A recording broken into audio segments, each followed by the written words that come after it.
नमस्कार साथियों और एक महत्वपूर्ण क्लास में आप सभी का पुनः बहुत बहुत स्वागत है। आप देख रहे हो सलाम जीवन चैनल और इस क्लास के माध्यम से हम सामान्य हिंदी का एक बहुत ही ज़बरदस्त चैप्टर है साथियों, वर्णमाला। हम वर्णमाला से एक टेस्ट लगाने वाले हैं और अभी तक हमने यहाँ पे वर्णमाला के पूरे चैप्टर हम यहाँ पे कवर कर लिए हैं। सो वर्णमाला का जो पूरा जो निचोड़ है वो हमने कवर कर लिया है। अब हम यहाँ पे टेस्ट लगाने वाले साथियों, और टेस्ट भी ऐसे कुछ टेस्ट में ऐसे क्वेश्चन है साथियों जो कि बहुत ही ज़बरदस्त है और जो एग्ज़ामों में आए हुए या फिर एग्ज़ाम में आने की संभावना बहुत ही ज़्यादा है। अगर आपने क्लास बहुत ही अच्छा से देखा होगा तो इन क्वेश्चनों को आप बहुत ही ईजीली सॉल्व कर पाओगे। और आपने कहीं से भी पढ़ा हो, आपने मेरे द्वारा जो दिया गया क्लास में नहीं, आपने कहीं से भी वर्णमाला पढ़ा है, अगर अच्छा से पढ़ा है सो आप यहाँ से जो क्वेश्चनों को बहुत ही अच्छा से सॉल्व कर पाओगे। सो अब मैं लेके चलता हूँ साथियों आपको जो टेस्ट के जो क्वेश्चन जो लेके आया हूँ उनकी और पहला क्वेश्चन है साथियों, जैसे कि आप यहाँ पे देख पा रहे होंगे कि जिन ध्वनियों के उच्चारण में, क्वेश्चन क्या है साथियों कि जिन ध्वनियों के उच्चारण में श्वास जिह्वा के दोनों ओर से निकल जाती है कहलाती है। आपके पास में ऑप्शन है लुटित, संघर्षी, पार्श्विक, स्थ एवं स्पष्ट, है ना। तो इसका राइट आंसर आपको बताना है।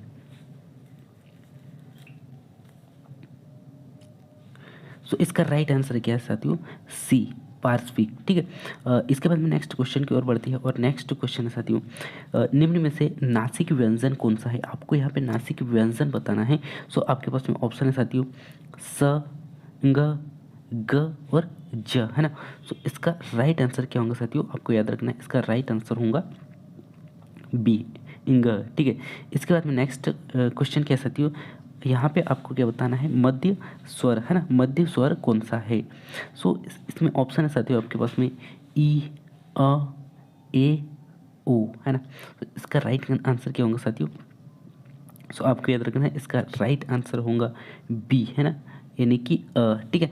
इसके बाद में हम नेक्स्ट क्वेश्चन की ओर बढ़ते हैं और नेक्स्ट क्वेश्चन आप यहाँ पे देख पा रहे होंगे साथियों, क्वेश्चन नंबर 4, जो कि ड यानी कि ड और ड़ का यानी कि व्यंजन रूप वर्ग यहाँ पे आपको बताना है। ठीक है। सो आपके पास में ऑप्शन है लुटित, है ना, उस आपके पास में लुटित अघोष है, उसके बाद में उच्छिप्त अल्पप्राण है, उसके बाद में अगला मूर्धन्य उच्छिप्त है। ठीक है। उसके बाद में नेक्स्ट ऑप्शन साथियों अघोष मूर्धन्य। ठीक है। तो इसका राइट आंसर आपको यहाँ पे बताना है। ठीक है। सो इस प्रकार इसका राइट आंसर क्या हो जाता है साथियों, सी, है ना, यानी कि सी क्या हो गया इसका राइट आंसर, सी। सो आप यहाँ पे देख पा रहे होंगे मूर्धन्य उच्छिप्त। ठीक है। इसी प्रकार हम नेक्स्ट अगले क्वेश्चन की ओर बढ़ती है और नेक्स्ट क्वेश्चन आप देख पा रहे होंगे साथियों कि कौन सा अमानक वर्ण है। यहाँ पे ये क्या पूछा गया साथियों कि कौन सा अमानक वर्ण है। ठीक है। सो आपके पास में ऑप्शन है साथियों कौन सा अमानक वर्ण में, यहाँ पे आपको आपसे क्वेश्चन पूछा गया, आपके पास में ऑप्शन है ख, ग और यहाँ पे है म, यानी कि म और भ, है ना। सो इसका राइट आंसर क्या होता है साथियों, वो आपको यहाँ पे बताना है। ठीक है। सो इसका राइट आंसर आपको याद रखना साथियों क्या है, इसका राइट आंसर सी है। ठीक है। ये आपको याद रखना है। ठीक है। इसके बाद में नेक्स्ट अगले क्वेश्चन की ओर बढ़ती है और नेक्स्ट क्वेश्चन साथियों आ ई ऊ को कहा जाता है। क्वेश्चन क्या है, आ ई ऊ को कहा जाता है। ठीक है। आपके पास में ऑप्शन है साथियों दीर्घ स्वर, उसके बाद में ह्रस्व स्वर या फ्लूत स्वर या इनमें से कोई नहीं। सो इसमें इसका राइट आंसर क्या होगा साथियों, आपको याद रखना है, इसका राइट आंसर होगा बी, है ना, ह्रस्व स्वर। ठीक है। इसी के बाद में हम नेक्स्ट क्वेश्चन की ओर बढ़ते हैं और नेक्स्ट क्वेश्चन है ओ में ओ में किन दो स्वरों की संधि है। क्वेश्चन क्या है, ओ में किन दो स्वरों की संधि है। ठीक है। सो आपके पास में ऑप्शन है साथियों अ प्लस छोटा ऊ, नेक्स्ट ऑप्शन है अ प्लस आ प्लस छोटा ऊ, नेक्स्ट अगला ऑप्शन है आ प्लस बड़ा ऊ और नेक्स्ट ऑप्शन है आ प्लस ओ। सो इसका राइट आंसर आपको बताना है। सो इसका राइट आंसर क्या हो जाता है साथियों, ऑप्शन नंबर डी, है ना। इसका राइट आंसर क्या होगा, सॉरी माफ कीजिएगा, इसका राइट आंसर क्या हो जाता है साथियों, ऑप्शन नंबर बी, है ना। सो इसका राइट आंसर होगा ह्रस्व स्वर, ठीक है। उसके बाद में नेक्स्ट अगला क्वेश्चन साथियों कि ओ में किन दो स्वरों की यहाँ पे संधि है, ये आपको पूछा गया है, ठीक है। सो इसका राइट आंसर क्या होगा साथियों, इसका राइट आंसर होगा ओ में किन दो स्वरों की संधि है। तो आपको क्या याद रखना है यहाँ पे, इसका राइट आंसर होगा डी, है ना। क्या है, अ प्लस ओ, ठीक है। सो यहाँ पे इसका राइट आंसर क्या होगा साथियों, सॉरी, इसका आंसर क्या होगा, राइट आंसर होगा अ प्लस ओ मिलके ओ का निर्माण होता है, ठीक है। उसके बाद में नेक्स्ट अगला क्या है, ऊ ध्वनि के उच्चारण में स्वर का कौन सा रूप प्रकट होता है। ऊ ध्वनि की उच्चारण में स्वर का कौन सा रूप प्रकट होता है, ये क्वेश्चन पूछा गया है, ठीक है। सो आपके पास में ऑप्शन है साथियों, दीर्घ स्वर, ह्रस्व स्वर, फ्लूत स्वर या इनमें से कोई नहीं, है ना। सो इसका राइट आंसर आपको क्या याद रखना साथियों, इसका राइट आंसर है सी, है ना। यानी कि फ्लूत स्वर जो है ऊ ध्वनि के उच्चारण में कौन सा फ्लूत स्वर का निर्माण होता है, ठीक है। उसके बाद में नेक्स्ट अगला क्वेश्चन साथियों, अघोष वर्णों का सही वर्ग आपको बताना है। सो अघोष वर्णों का सही जो वर्ण है आपको यहाँ पे बताना है, ठीक है। सो आपके पास ऑप्शन है साथियों, क, च, ट, च, य, ढ, य, ड़, ठीक है। तो इसका राइट आंसर क्या होगा साथियों, सी, है ना। देखिए इसका राइट आंसर क्या हो जाएगा, क और च जो है सघोष वर्ण के अंतर्गत, सघोष वर्ग के अंतर्गत आते हैं, ठीक है। इसी के बाद में हम नेक्स्ट क्वेश्चन की ओर बढ़ते हैं और नेक्स्ट क्वेश्चन साथियों इसमें कि वे ध्वनियाँ, है ना, वे ध्वनियाँ जिनके उच्चारण में हवा जो है निर्बाध के रूप में मुख से या नाक से बाहर निकलती है, ठीक है, वह क्या कहलाती है, ये आपको बताना है। ऑप्शन है आपके पास में अनुस्वर, व्यंजन, विसर्ग या स्वर, ठीक है। सो इसका राइट आंसर है साथियों, आपको याद रखना है, इसका राइट आंसर क्या है, स्वर, ठीक है। सो क्या होता है जब दो ध्वनियाँ आपस में, यानी दो ध्वनियाँ जिनको यानी कि उच्चारण हम निर्बाध रूप में मुख या नाक से बाहर निकालते हैं, तो वो कहलाता है साथियों, आपको याद रखना है, वो क्या कहलाता है, सो वो कहलाता है स्वर, ठीक है। इसके बाद में नेक्स्ट अगला क्वेश्चन है, संयुक्त स्वर का एक उदाहरण है। क्वेश्चन क्या है, संयुक्त स्वर का एक उदाहरण है। आपके पास में ऑप्शन है ई, उ, अ, ओ। सो इसका राइट आंसर आपको बताना है, ठीक है। सो इसका राइट आंसर है साथियों, आपको याद रखना है, इसका राइट आंसर क्या है, डी, ओ, ठीक है, जो कि क्या होता है, संयुक्त स्वर का एक उदाहरण है, ठीक है। नेक्स्ट अगला क्वेश्चन साथियों, का वर्ग उच्चारण की दृष्टि से क्या है। क्वेश्चन क्या पूछा है, का वर्ग दृष्टि की उच्चारण से क्या है, ठीक है। सो आपके पास में ऑप्शन साथियों, ओष्ठ, कंठ्य, नासिक और तालु। सो इसका राइट आंसर क्या होगा साथियों, ये आपको याद रखना है, इसका राइट आंसर होगा बी, है ना। इसका राइट आंसर क्या होगा, बी, यानी कि कंठ्य, ठीक है। इसके बाद में हम नेक्स्ट क्वेश्चन की ओर बढ़ते हैं और नेक्स्ट क्वेश्चन है साथियों इसमें क्वेश्चन नंबर 14, है ना, जिन ध्वनियों के संयोग से, क्वेश्चन क्या है, जिन ध्वनियों के संयोग से शब्दों का निर्माण होता है उन्हें क्या कहते हैं, ये आपको बताना है, ठीक है। सो आपके पास ऑप्शन है प्रतिध्वनि, भाषा, वाणी या वर्ण।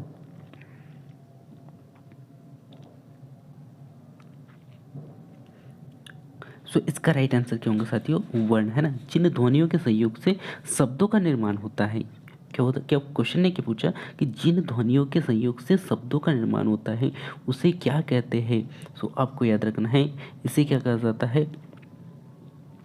सो आपको याद रखना है यहाँ पे, क्योंकि आपको यहाँ पे आपको कंफ्यूज नहीं होना, यहाँ पे क्या कहलाता है, वर्ण कहलाता है, ठीक है। इसके बाद में नेक्स्ट अगला क्वेश्चन साथियों, ए और ए का उच्चारण है। क्वेश्चन क्या है, ए और ए का उच्चारण है। क्वेश्चन नंबर 15 क्या है, ए और ए का उच्चारण है, ये आपको यहाँ पे पूछा गया है, ठीक है। सो आपके पास में ऑप्शन है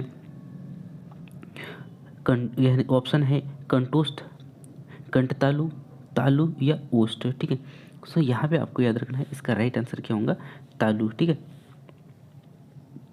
नेक्स्ट अगला क्वेश्चन है कि हिंदी मानक वर्णमाला में कुल कितने वर्ण हैं। क्वेश्चन क्या है साथियों, हिंदी वर्णमाला यानी कि हिंदी मानक वर्णमाला में कुल कितने वर्ण हैं, यहाँ पे ये क्वेश्चन पूछा गया है ना। सो आपके पास में ऑप्शन है 50, 51, 52 या 53, ठीक है। सो आपको याद रखना साथियों, यहाँ पे जो हिंदी यानी हिंदी मानक वर्णमाला में जो वर्णों की जो संख्या होती है वो होती है, आपको याद रखना है 52, ठीक है। नेक्स्ट अगला क्वेश्चन क्या है साथियों, नेक्स्ट अगला क्वेश्चन है कि अनस्त यानी कि अंतस्थ व्यंजन की संख्या कितनी होती है। क्वेश्चन ने क्या पूछा, अंतस्थ व्यंजनों की संख्या यहाँ पे पूछा है। सो आपके पास में ऑप्शन है 5, 4, 2, 6, ठीक है।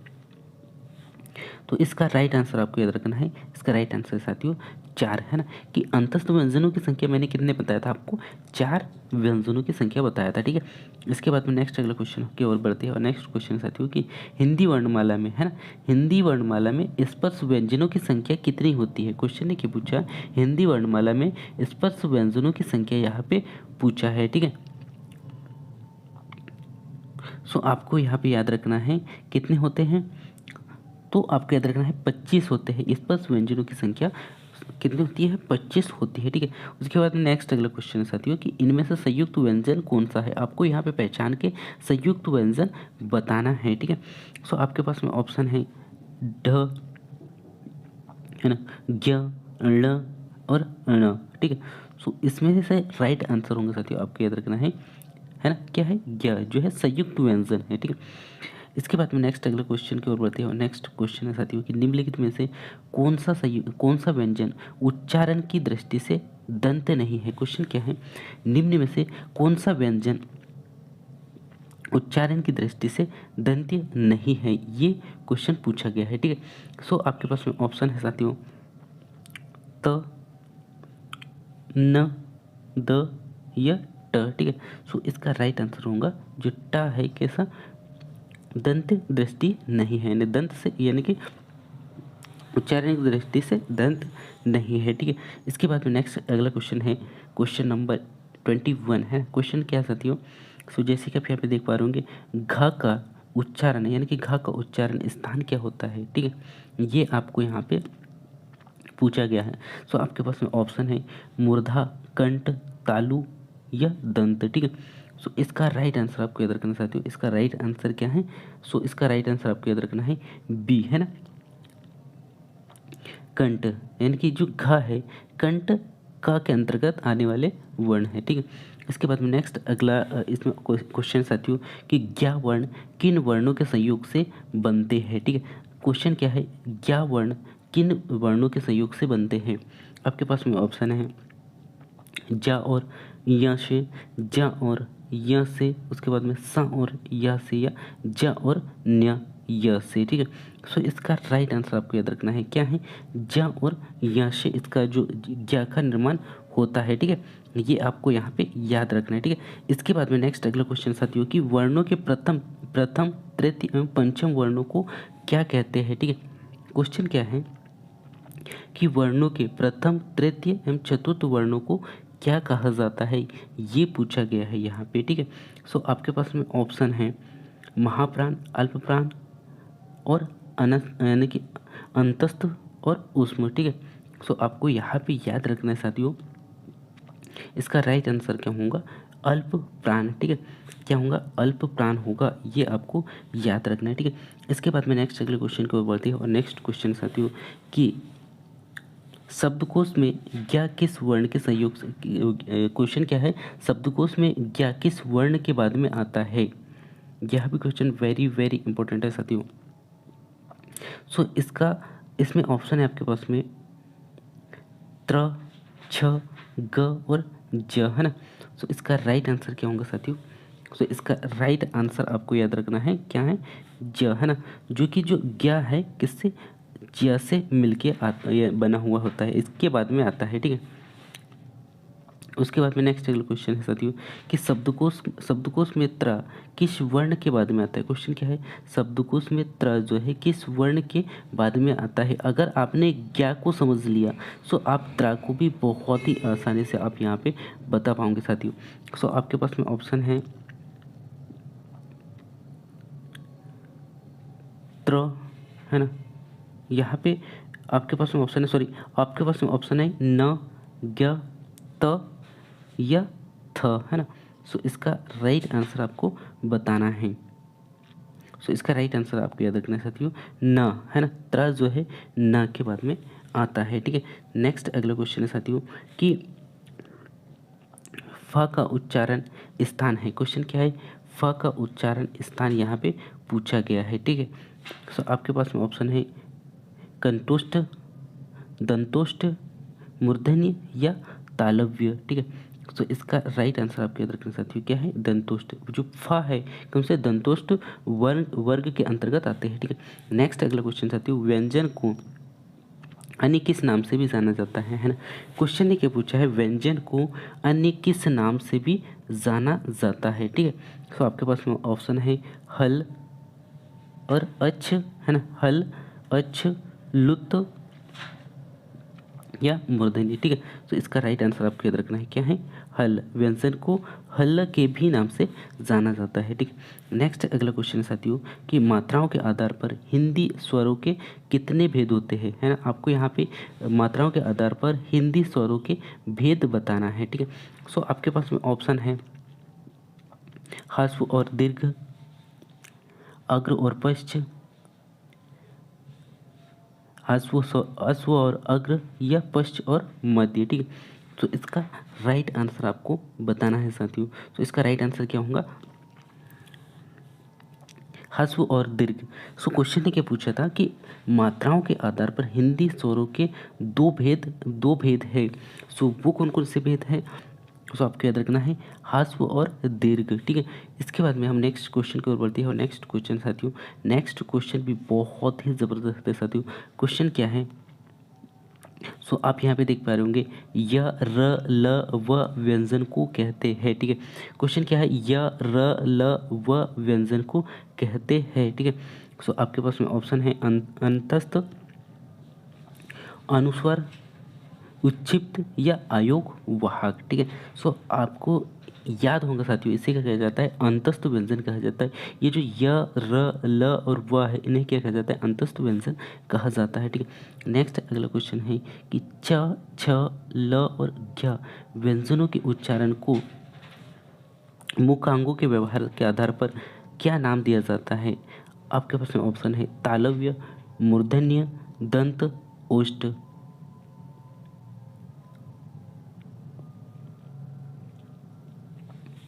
सो इसका राइट आंसर क्या होगा साथियों, आपको याद रखना है इसका राइट आंसर होगा तालव्य, है ना। क्या है इसका राइट आंसर, तालव्य है, ठीक है। इसका राइट आंसर क्या है, तालव्य, ठीक है।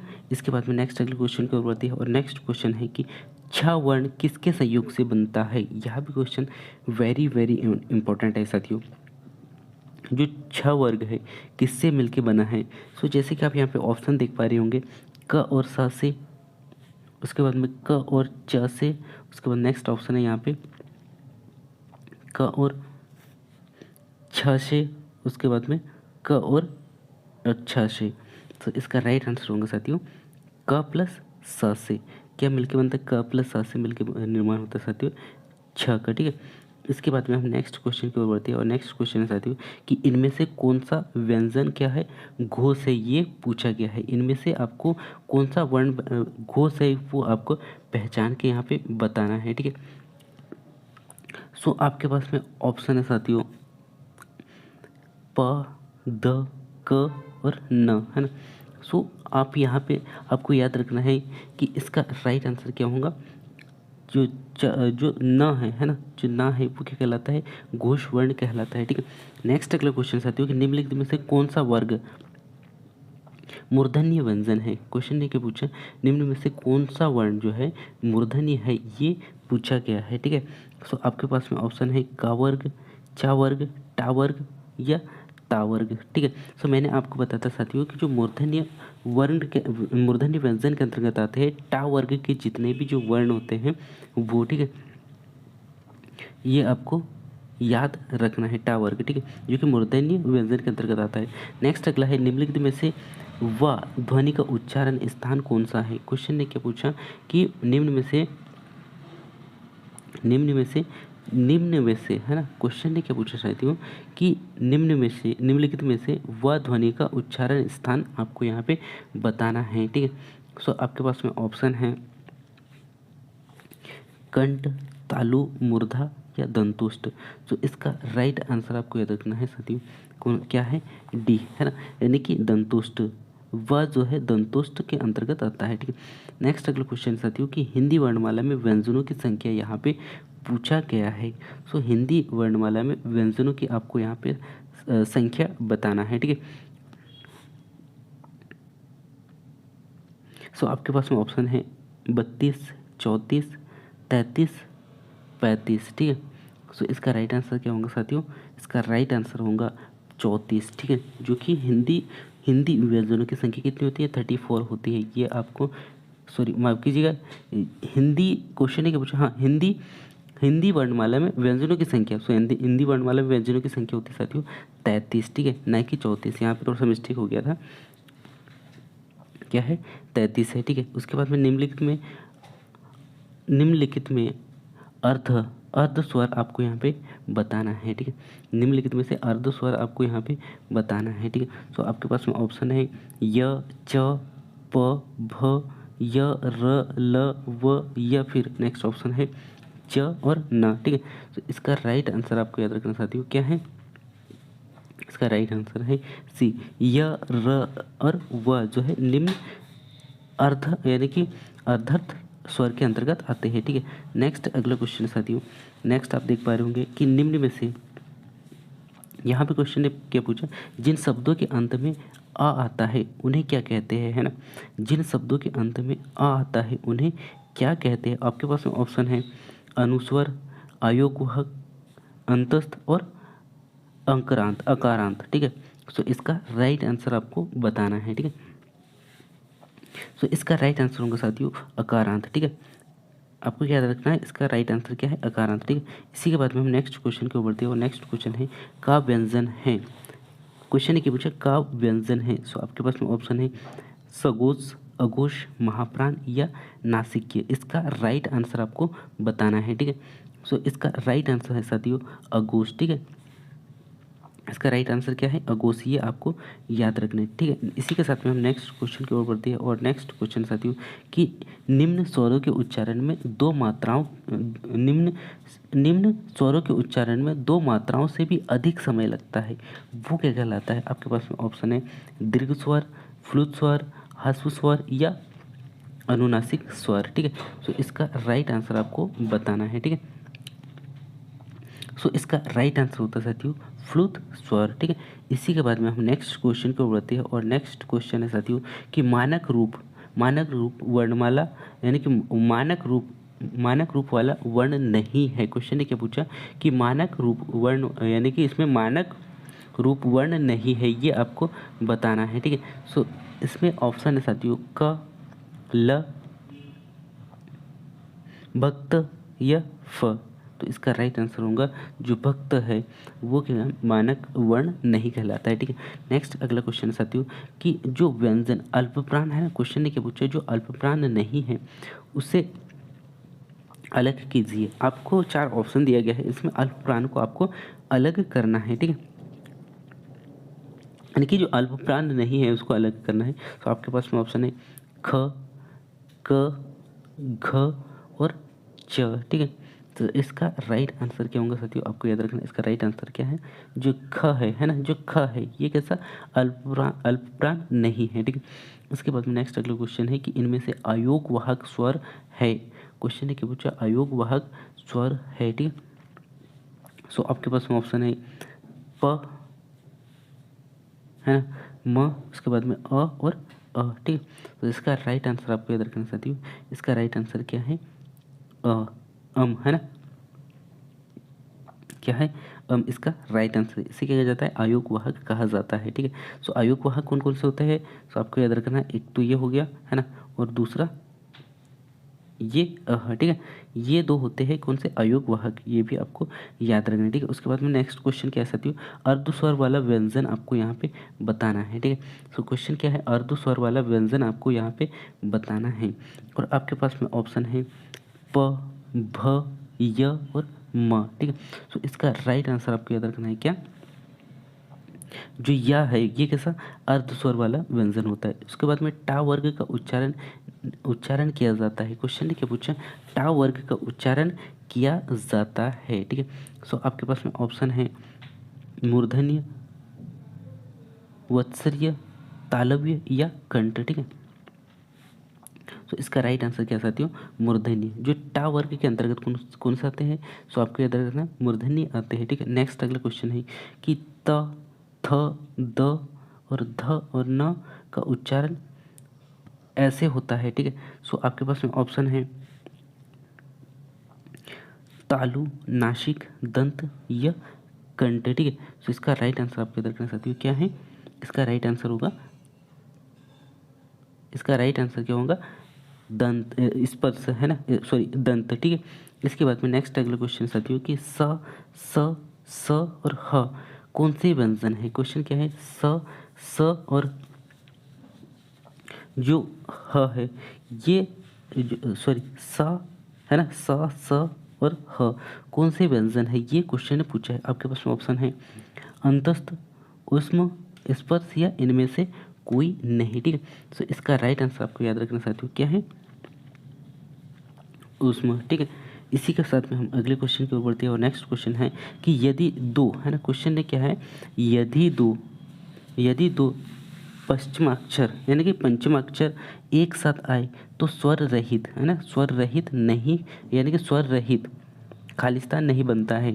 सो आपके पास में ऑप्शन है अनुस्वर, अनुनासिक, निरुनासिक और वर्तनी। तो इसका राइट आंसर आपको बताना है। ठीक है, तो इसका राइट आंसर साथियों अनुनासिक, है ना, जो पंचमाक्षर के साथ, पंचमाक्षर एक साथ आए और स्वर रहित कैसे होता है, निरुनासिक, सॉरी अनुनासिक यहाँ पे होता, अनुनासिक नहीं बनता है। ठीक, नेक्स्ट अगला क्वेश्चन साथियों कि अल्पप्राण व्यंजन है। आपके पास में ऑप्शन है ख, घ, झ और क। सो इसका राइट आंसर आपको बताना है। ठीक है, तो इसका राइट आंसर होता है साथियों डी, यानी कि इसका आंसर होगा क। ठीक है, इसी के साथ में हम अगले क्वेश्चन की ओर बढ़ते हैं और अगला क्वेश्चन है कि वर्ण ध्वनियों के क्या होते हैं, वर्ण ध्वनियों के खालिस्तान रूप होते हैं। सो आपके पास में ऑप्शन है मौखिक, सांकेतिक, वैकल्पिक, लिखित। सो इसका राइट आंसर आपको याद रखना साथियों कि इसका राइट आंसर क्या होता है, सो लिखित। ठीक है, इसी के बाद में हम नेक्स्ट क्वेश्चन की ओर बढ़ते हैं और नेक्स्ट क्वेश्चन है कि ऋषि की मात्रा, है ना, ऋषि की मात्रा किस व्यंजन के साथ में साथ नहीं लगाई जा सकती है। यह भी क्वेश्चन वेरी वेरी इंपॉर्टेंट है साथियों। सो आपको, आपके पास में ऑप्शन है स, प, झ और र, है ना। सो इसका जो ऋषि की जो ऋषि का जो उपयोग है व्यंजन के साथ में, हम कौन से व्यंजन के साथ में नहीं करते। सो आपको याद रखना है रा के साथ में हम ऋषि का जो है मात्रा नहीं लगाया जा सकता है। ठीक है, नेक्स्ट अगला क्वेश्चन साथियों कि भाषा की सबसे छोटी, भाषा को सबसे, यानी कि भाषा की सबसे छोटी इकाई है, ये पूछा है। ठीक है, सो आपके पास में ऑप्शन है शब्द, व्यंजन, स्वर, वर्ण। ठीक है, सो इसका राइट आंसर क्या होगा साथियों, सो इसका राइट आंसर होगा वर्ण। ठीक है, क्योंकि भाषा में सबसे छोटी इकाई, भाषा क्वेश्चन है कि पूछा भाषा में सबसे छोटी इकाई, ठीक है, तो वो होगा वर्ण। ठीक है, हिंदी वर्णमाला, हिंदी वर्णमाला को क्या कहा जाता है, यह भी क्वेश्चन वेरी वेरी इंपॉर्टेंट है। ठीक है, सो आपके पास में ऑप्शन है भारतीय वर्णमाला, उसके बाद में देववाणी या देवनागरी वर्णमाला या फिर आर्य वर्णमाला। ठीक है,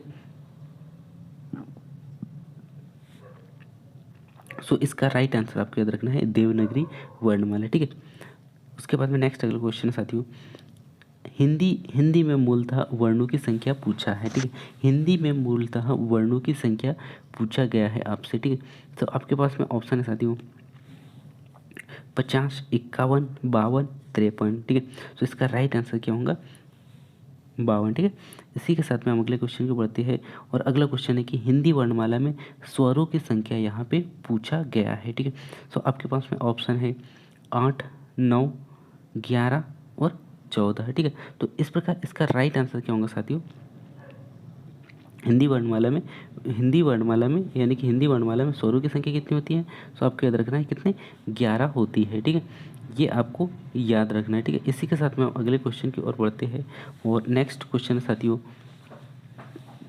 नेक्स्ट क्वेश्चन आप यहाँ पे देख पा रहे होंगे कि नेक्स्ट क्वेश्चन में क्या पूछ लिया गया है कि हिंदी वर्णमाला में व्यंजनों की संख्या पूछा गया है यहाँ पे, ठीक है। सो व्यंजनों की संख्या आपको याद रखना है कितने, 33 होती है, ठीक है, जो कि आपके पास में ऑप्शन दिया गया है 32, 34, 33 और 36। तो ये कितने होते हैं, 33 होते हैं, ये आपको याद रखना है, ठीक है। नेक्स्ट अगला है कि जिन शब्दों के अंत में आ आता है उन्हें क्या कहा जाता है, ठीक है। जिन शब्दों के अंत में आ आता है उन्हें क्या कहा जाता है, ठीक है। आपके पास में ऑप्शन है अनुस्वर, अयोगवाहक, अंतस्थ और अकारांत। सो आपको याद रखना है कि जिन शब्दों के अंत में अ आता है उसे कहा जाता है साथियों अकारांत, ठीक है। इसी के साथ में हम अगले क्वेश्चन की ओर बढ़ते हैं और नेक्स्ट क्वेश्चन आप यहाँ पे देख पा रहे होंगे कि निम्नलिखित में से कौन स्वर नहीं है। क्वेश्चन क्या है, निम्नलिखित में से कौन स्वर नहीं है, ठीक है। सो आपके पास में ऑप्शन है अ, उ, ए और अंग, ठीक है। सो इसका राइट आंसर क्या होगा, ये स्वर नहीं है, व्यंजन के अंतर्गत आता है, ठीक है। उसके बाद में नेक्स्ट अगला क्वेश्चन है साथियों कि निम्नलिखित में से कौन सा अयोगवाह है, ठीक है। सो आपको यहाँ पे अयोगवाह बताना है, ठीक है। सो आपके पास में ऑप्शन है साथियों विसर्ग, महाप्रांत, संयुक्त व्यंजन और अल्प प्रांत, ठीक है। सो आपको याद रखना है जो अयोगवाहक कौन सा है, विसर्ग है, ठीक है। ये आपको याद रखना है, ठीक है। इसी के साथ में हम अगले क्वेश्चन की ओर बढ़ते हैं और नेक्स्ट क्वेश्चन आप यहाँ पे देख पा रहे होंगे साथियों कि इनमें से क्या क्वेश्चन ने क्या पूछा कि इनमें से संयुक्त व्यंजन कौन सा है, ठीक है। संयुक्त व्यंजन पूछा गया है, ठीक है। सो आप यहाँ पे देख पा रहे होंगे ढ, ड़ और ल और एक ज्ञा है, ठीक है। सो आपको पता है साथियों कि संयुक्त व्यंजन यानी कि दो से यानी कि जो स्वरों के या व्यंजनों के संयोग से कौन सा बनता है, ज्ञा जो बनता है वो जो है संयोग से बनता है, ठीक है। सो ये इसका राइट आंसर क्या हो जाएगा, संयोग यानी कि संयुक्त व्यंजन कौन सा कहलाएगा। सो आपको याद रखना है यहाँ पे संयुक्त व्यंजन के अंतर्गत कौन सा आता है, सो यहाँ पे ज्ञा आएगा, ठीक है। इसी के साथ में हम अगले क्वेश्चन की ओर बढ़ते हैं और नेक्स्ट क्वेश्चन है साथियों यहाँ पे कि नेक्स्ट क्वेश्चन क्या है कि निम्नलिखित में से कौन सा एक संयुक्त व्यंजन नहीं है। यहाँ पे आप संयुक्त व्यंजन नहीं है पूछा है, ठीक है। सो आप देख पा रहे होंगे साथियों छ भी है, स भी है और त्र और अज्ञा, ठीक है। सो इसका राइट आंसर क्या होगा साथियों, जो स है ना, कौन सा। सो इसका राइट आंसर क्या है, स। सो ये वाला जो स है ये कैसा संयुक्त व्यंजन नहीं है, ठीक है। ये आपको याद रखना है, ठीक है। इसी के साथ में हम अगले क्वेश्चन की ओर बढ़ते हैं और नेक्स्ट क्वेश्चन आप देख पा रहे होंगे यहाँ पे कि निम्नलिखित में से कौन सा पश्च स्वर है, ठीक है, ये पूछा गया है। सो आपके पास में ऑप्शन है अ, ई, ज और ढ, है ना। सो इसका राइट आंसर आपको याद रखना है क्या है, है ना, जो कि पश्च स्वर है, ठीक है। ये इसके अंतर्गत आता है, ठीक। इसी के साथ में हम अगले क्वेश्चन की ओर बढ़ते हैं और नेक्स्ट क्वेश्चन है कि निम्नलिखित में यानी कि निम्न को बताइए कि क्या शब्द के द्वितीय व्यंजन हैं। आपको आपका ऑप्शन दिया गया है पुनः, इलाहाबाद, दिल्ली या उत्साह, ठीक है। सो इसका राइट आंसर आपको दिखाई दे रहा होगा साथियों दिल्ली, जो कि आपको शब्द के द्वितीय व्यंजक के अंतर्गत दिखाई दे रहा है, ठीक है। इसी के साथ में हम अगले क्वेश्चन की ओर बढ़ते हैं और नेक्स्ट क्वेश्चन आप यहाँ पे देख पा रहे होंगे साथियों कि निम्न वर्णमाला में क्वेश्चन ने क्या पूछा कि हिंदी वर्णमाला में अयोग वर्ण कौन से हैं। सो आपके पास में ऑप्शन है अ, नेक्स्ट है ई, नेक्स्ट अगला ऑप्शन है उ और अह, ठीक है। सो इसका राइट आंसर क्या है साथियों, आपको याद रखना है इसका राइट आंसर है अह, जो कि कुछ समय पहले ही बताया था मैंने आपको, ठीक है। इसके बाद में नेक्स्ट अगला क्वेश्चन है कि निम्नलिखित में से अंतस्थ व्यंजन कौन सा है। क्वेश्चन ने क्या पूछा, निम्नलिखित में से अंतस्थ व्यंजन कौन सा है, ठीक है। सो आपके पास में ऑप्शन है ढ, य, स और ट, ठीक है। तो इसका राइट आंसर आपको याद रखना है। इसका राइट आंसर क्या साथियों, जो यह है ये कहलाता है अंतस्थ व्यंजन के अंतर्गत आता है, ठीक है। इसी के साथ में हम अगले क्वेश्चन की ओर बढ़ते हैं और नेक्स्ट क्वेश्चन है साथियों कि निम्न में से कौन सा घोष वर्ण है। क्वेश्चन ने क्या पूछा कि निम्न में से कौन सा घोष वर्ण है। सो आपके पास में ऑप्शन है ख, च, म और ट। सो इसका राइट आंसर है साथियों म, किसके अंतर्गत आता है, घोष घोष वर्ण के अंतर्गत आता है, ठीक है। नेक्स्ट अगला क्वेश्चन है कि शब्दकोश में सबसे सबसे बाद में कौन सा वर्ण आएगा। सो आपके पास में ऑप्शन है साथियों भ, थ, ह और झ। सो इसका राइट आंसर आपको याद रखना है क्या है,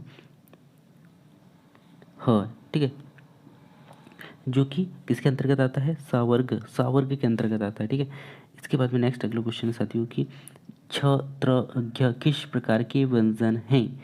सो आपके पास में ऑप्शन है संयुक्त व्यंजन, अंतस्थ व्यंजन, ऊष्म व्यंजन और संधि, ठीक है।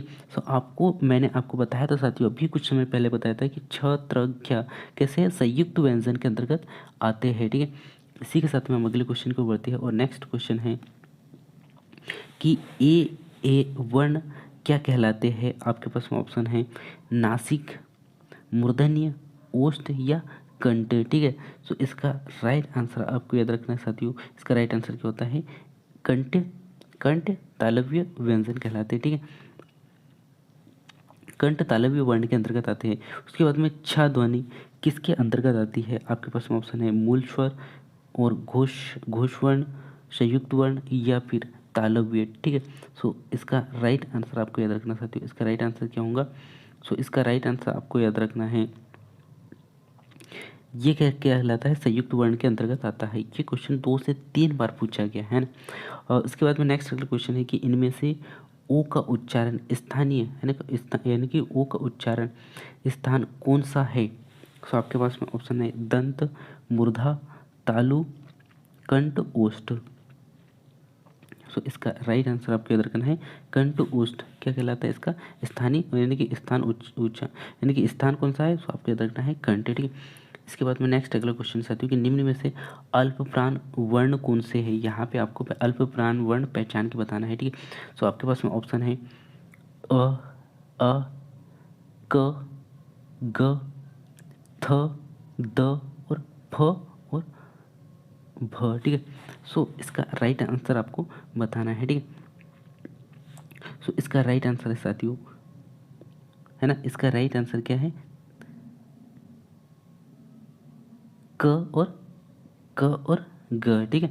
इसी के साथ में हम अगले क्वेश्चन को बढ़ते हैं। नेक्स्ट क्वेश्चन है कि निम्न में से नासिक व्यंजन कौन से है। सो आपके पास में ऑप्शन है स, ग और ज। सो आपको यहाँ पे नासिक व्यंजन याद रखना साथियों कौन सा है, इंग, ठीक है, कौन सा है, इंग, ठीक। इसी के साथ में हम अगले क्वेश्चन को बढ़ते हैं और नेक्स्ट क्वेश्चन है साथियों कि स और ह कौन से व्यंजन कहलाते हैं। आपके पास में ऑप्शन है प्रंकपी, स्पर्शी, संघर्षी या स्पर्श संघर्षी, ठीक है। सो इसका राइट आंसर आपको याद रखना साथियों कौन सा कहलाता है, संघर्षी, ठीक है। नेक्स्ट क्वेश्चन है कि निम्न में से कंठ्य ध्वनि कौन सी है। आपके पास में ऑप्शन है क, ख, य, र, च, ज, ट और न, ठीक है।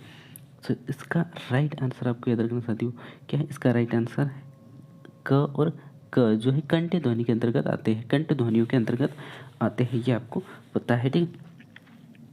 नेक्स्ट अगला क्वेश्चन है साथियों कि ज्ञ वर्ण किन वर्णों के संयोग से बने होते हैं। जो ज्ञ वर्ण है किन वर्ण को संयोग यानी कि किन के संयोग से बना हुआ है। सो आपके पास में ऑप्शन है ज और अना, ठीक है। क्वेश्चन क्या इसमें ऑप्शन क्या सकते हो, ज और अना, ज और ण, उसके बाद में ज और ध और ज और न्य से, ठीक है। तो इसका राइट आंसर होगा साथियों ज और न्य से मिलके बना हुआ है, ठीक है। ये भी सही है साथियों, लेकिन इसमें हलंत नहीं लगा है, इसमें हलंत लगा है, इसलिए इसका राइट आंसर क्या हो जाएगा, ज और न, ठीक है। नेक्स्ट अगला क्वेश्चन साथियों कि छ ध्वनि का उच्चारण स्थान है। सो आपके पास में ऑप्शन है दंत्य, ओष्ठ, तालव्य, वत्सर्य, ठीक है। सो इसका राइट आंसर आपको याद रखना साथियों, इसका राइट आंसर क्या होगा, तालव्य, ठीक है। इसका राइट आंसर क्या हो जाएगा, तालव्य, ठीक है। इसी के साथ में अगले क्वेश्चन की ओर बढ़ते हैं। नेक्स्ट क्वेश्चन है कि अनुनासिक अनुनासिक का संबंध है केवल नाक से, केवल मुंह से, नाक व मुंह दोनों से या इनमें से कोई नहीं, ठीक है। सो इसका राइट आंसर आपको याद रखना साथियों, इसका राइट आंसर क्या है, नाक व मुंह दोनों से, ठीक है। इसी के साथ में हम अगले क्वेश्चन की ओर बढ़ते हैं और नेक्स्ट क्वेश्चन है साथियों कि य, र, ल और व किन वर्गों के अंतर्गत आते हैं। आपके पास में ऑप्शन है तालव्य, है ना, आपके पास में ऑप्शन क्या है, तालव्य, उसके बाद में ऊष्म, अंतस्थ, ओष्ठ, ठीक है। सो इसका राइट आंसर आपको याद रखना साथियों, इसका राइट आंसर क्या होगा, अंतस्थ, है ना, अंतस्थ, ठीक है। इसका राइट आंसर क्या होगा, अंतस्थ, ये आपको याद रखना है, ठीक है। इसी के साथ में हम अगले क्वेश्चन की ओर बढ़ते हैं और नेक्स्ट क्वेश्चन आप यहाँ पे देख पा रहे होंगे कि च और छ का उच्चारण स्थान होता है तालव्य, मूर्धा, ओष्ठ, कंठ, ठीक है। तो इसका राइट आंसर आपको याद रखना है, किसके अंतर्गत आते हैं, तालव्य के अंतर्गत आते हैं, ठीक है। नेक्स्ट अगला क्वेश्चन है कि निम्न में से कौन टा वर्ग नहीं है, टा वर्ग नहीं है पूछा है, ठीक है। सो आपके पास में ऑप्शन है, क्या क्या ऑप्शन है साथियों, आप यहाँ पे देख पा रहे होंगे ट, ढ, न और घ, जो कि घ ये यहाँ पे टा वर्ग के अंतर्गत नहीं आता है, ये आपको याद रखना है, ठीक है।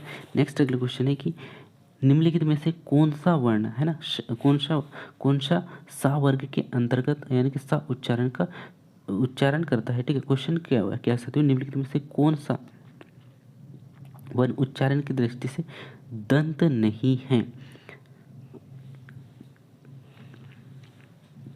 आपके पास में ऑप्शन है साथियों त, न और द और ट, ठीक है। तो इसका राइट आंसर है आपको, आप देख पा रहे होंगे जो टा वर्ग है वो कैसे दंत के अंतर्गत नहीं आता है, ठीक है। नेक्स्ट अगला क्वेश्चन है साथियों कि जो तालव्य व्यंजन है ये आपको यहाँ पे पूछा गया है, ठीक है। सो आपके पास में ऑप्शन है पहला छ, छ, ज, झ, ठीक है। नेक्स्ट ऑप्शन है ट, ठ, ढ, ढ, नेक्स्ट ऑप्शन है त, थ, द और ध। नेक्स्ट अगला ऑप्शन है प, फ, ब और म, ठीक है। सो इसका राइट आंसर आपको बताना, याद रखना साथियों, कौन सा होता है। तो इसका राइट आंसर होता है छ, ज, झ और झ, जो कि तालव्य व्यंजन के अंतर्गत आते हैं, ठीक है। इसी के बाद में नेक्स्ट अगले क्वेश्चन साथियों कि अनुनासिक व्यंजन कौन से है, का वर्ग के है, उसके बाद में कौन से वर्ग के ये पूछा गया है, ठीक है। सो वर्ग के प्रथम अक्षर, वर्ग के तृतीय अक्षर, वर्ग के चतुर्थ अक्षर या वर्ग के पंचमा अक्षर, ठीक है। सो इसका राइट आंसर आपको बताना है, ठीक है। तो इसका राइट आंसर होगा साथियों वर्ग के पंचम अक्षर होता है क्या, व्यंजनों का अनुनासिक व्यंजन के अंतर्गत से रखा जाता है, ठीक। इसी के साथ हम अगले क्वेश्चन की ओर बढ़ते हैं और नेक्स्ट क्वेश्चन है कि स्थान के आधार पर बताइए कि मूर्धन्य व्यंजन कौन सा है, मूर्धन्य व्यंजन कौन सा है, ये आपको यहाँ पे पूछा गया है, ठीक है। सो आपके पास में ऑप्शन है साथियों ग, घ, ज, झ, ढ, ढ और प और फ, है ना। सो इसका राइट आंसर क्या होगा साथियों, सो इसका राइट आंसर आपको याद रखना है क्या है, ढ और ढ, ठीक है। इसी के साथ में हम अगले क्वेश्चन को बढ़ते हैं और नेक्स्ट क्वेश्चन साथियों कि का उच्चारण स्थान कौन सा है। आपके पास में ऑप्शन है मूर्धा, कंठ, तालु, दंत। सो इसका राइट आंसर क्या होगा साथियों, ये आपको याद रखना है, इसका राइट आंसर होगा कंठ, जो कि घ वर्ण के अंतर्गत आता है, ठीक है। उसके बाद में क, ग, ज, फ ध्वनि किसकी है, ठीक है। सो आपके पास में ऑप्शन है संस्कृत की, अरबी फारसी की, अंग्रेजी की या दक्षिणी भाषाओं की, ठीक है। सो इसका राइट आंसर आपको याद रखना साथियों क्या है, ये होता है अरबी और फारसी भाषा की, ठीक है। उसके बाद में नेक्स्ट अगला क्वेश्चन है कि निम्नलिखित में से बताइए कि नवीनतम विकसित ध्वनि कौन सी है, ठीक है। सो आपके पास में ऑप्शन है ख, ग, उ, ए, ओ, स और स, ठीक है। सो इसमें से आपको कौन सा नजर आ रहा है साथियों, जो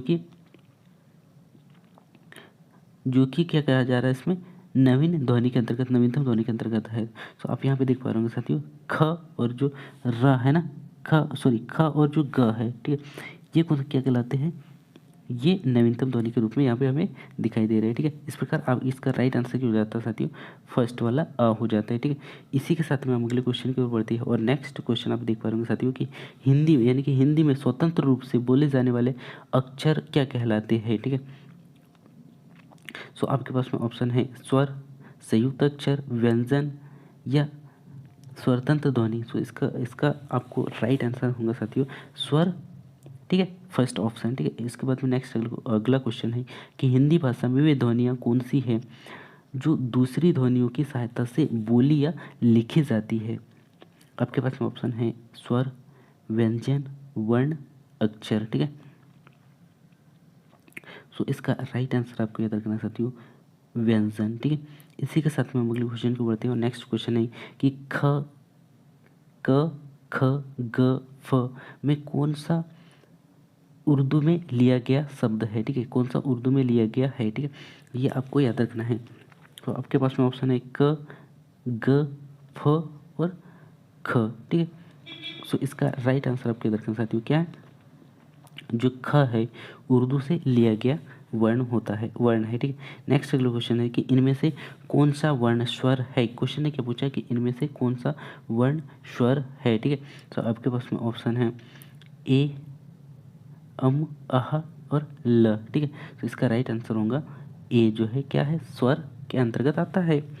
निम्नलिखित में से अघोष अघोष अल्पप्राण ध्वनि कौन सी है, ये आपको पूछा गया है। ठीक है, तो इसके लिए आपके पास में ऑप्शन है ज, ट, ज, ट और सॉरी क और त। ठीक है, तो इसका राइट आंसर आपको याद रखना साथियों क्या है, क और जो त है कैसे होती है, ये अघोष अल्पप्राण के अंतर्गत आते हैं। ठीक है, नेक्स्ट अगला क्वेश्चन साथियों कि निम्नलिखित में से कौन सी ध्वनि कौन सी अघोष महाप्राण है, कौन सा अघोष महाप्राण ध्वनि है ना, ये पूछा गया है।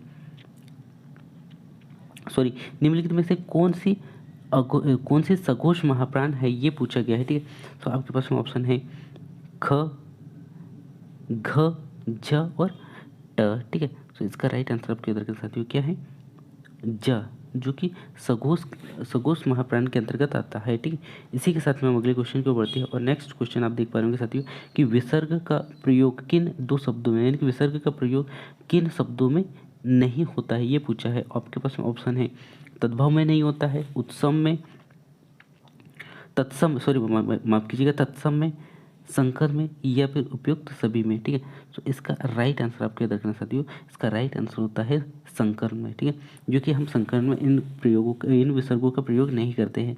नेक्स्ट अगला है कि हिंदी वर्णमाला में उष्ण व्यंजन कौन से है। हिंदी वर्णमाला में आपको उष्ण व्यंजन पूछा गया है। सो आपके पास में ऑप्शन है, पहला ऑप्शन है स, ह, स और ह। नेक्स्ट ऑप्शन है त, थ, द और ध। अगला ऑप्शन है ट, ट, ढ और ढ।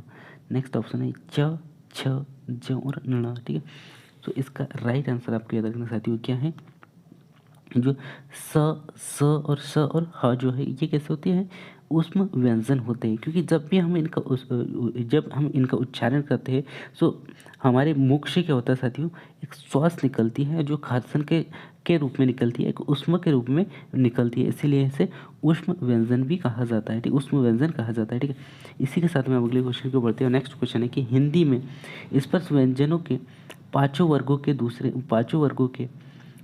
और चौथे वर्ग होते हैं।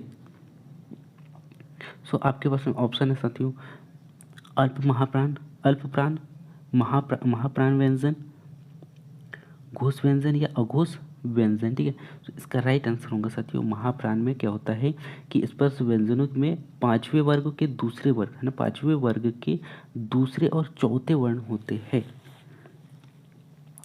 पा ध्वनि का उच्चारण स्थान है।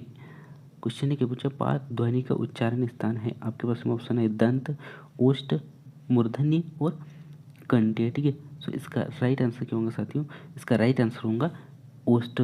ठीक है, इसी के साथ में हम अगले क्वेश्चन की ओर बढ़ते हैं और अगला क्वेश्चन साथियों स्वर ध्वनि के प्रकार है। क्वेश्चन ने क्या पूछा, स्वर ध्वनि के प्रकार है। आपके पास में ऑप्शन है दीर्घ, फ्लूत, ह्रस्व, उपयुक्त में से तीनों। सो इसका राइट आंसर आपको याद रखना साथियों क्या है, उपयुक्त तीनों। इसके बाद में नेक्स्ट अगला क्वेश्चन है, अर्ध स्वर क्या है। क्वेश्चन ने क्या पूछा, अर्ध स्वर है, ठीक है। सो आपके पास ऑप्शन है य, व, प, म, य, र, ल, या फिर नेक्स्ट अगला ऑप्शन है स और ह। सो इसका राइट आंसर आपको याद रखना साथियों कौन सा, य और जो वह है अर्ध स्वर के अंतर्गत आता है, ठीक है। नेक्स्ट अगला क्वेश्चन है कि निम्नलिखित में से अर्ध स्वर कौन सा है। सो आपके पास में ऑप्शन है य, प, छ और ज्ञ, ठीक है। सो इसका राइट आंसर साथियों य है ना, इसका राइट आंसर क्या है, य।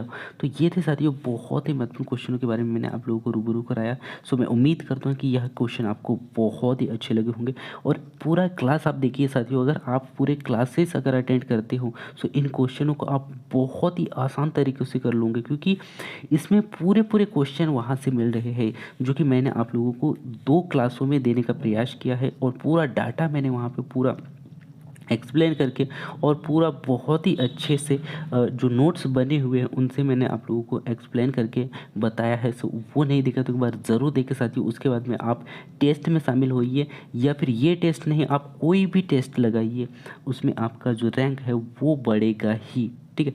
सो आप अगले क्लास में ज़रूर शामिल होइएगा, क्योंकि मैं यहाँ पे एमपी पटवारी और फॉरेस्ट को टारगेट कर रहा हूँ। साथ ही साथ अगर आपका एमपी टीईटी वर्ग 2 है सो उसमें भी हम यहाँ से बहुत ही फ़ायदा ले सकते हैं, ठीक है।